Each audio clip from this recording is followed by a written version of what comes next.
The process of planning a vacation takes time, but the payoff in memories is priceless. I spoke with renowned travel expert Peter Greenberg. He shared his best summer travel tips.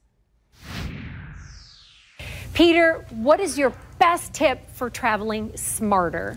Well, it actually starts when you're making a reservation. Most of your viewers, I would even guess you yourself, make a classic error every time you start to plan a trip. You go online. You make a reservation online. And I understand why you do it, because you can do it at 2 o'clock in the morning in your bathrobe and you don't have to talk to anybody. God forbid you should have a conversation with a human being. And then when you do it, you're in trouble because only 52% of the available inventory is online.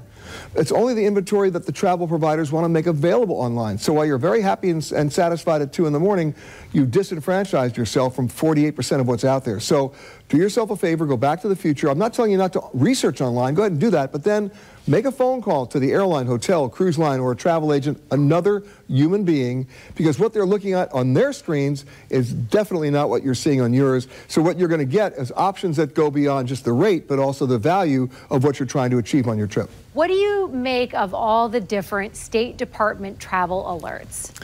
I'm troubled by them, and I'll tell you why. I understand why they're there. I understand the intention behind it. We've had travel advisories for 40 years, and the three words State Department advisory have such a negative connotation that when most people hear it, they go, I'm not going. They don't even read them. Well, now the State Department's revised the system, so now there's a State Department advisory for every single country in the world, and it's broken down into 4 categories. Category 1 is travel with normal caution, whatever that means. Category 2 is travel with increased caution. I still don't know what that means. Category 3 is reconsider travel. By that time, you're digging a hole. And Category 4 says do not travel, which means, you know, people think it's a rule or a law. It's none of the above.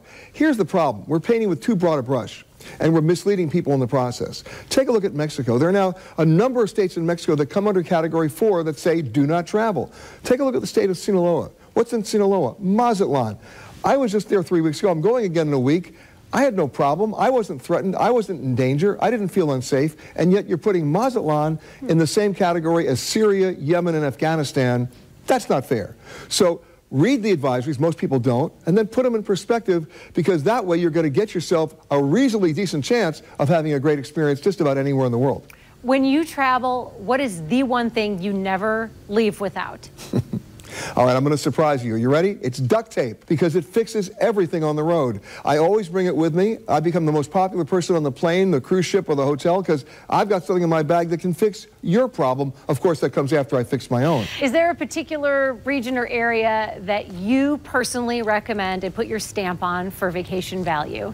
Well, as you already have heard, I'm a big fan of Mexico, but I'll give you Portugal as an example. That's a kingdom of a dead empire, but yet they've got the best food, they've got the best history, they're affordable, high standard of living, low cost of living. Not far from there, Malta, that's a surprise. Only an hour-and-a-half flight from Rome, so if you're going to Italy, keep going. And then the biggest surprise of all, it's the subject of my most recent special on PBS that's going to air later this month, called The Royal Tour of Rwanda. Here's a country that when we think about it, we think of a terrible point in their history, genocide, that was the worst genocide in our lifetime, but that was 24 years ago.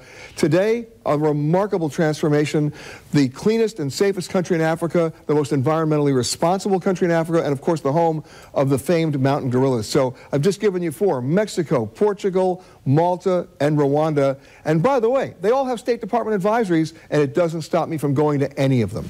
Peter Greenberg, thank you.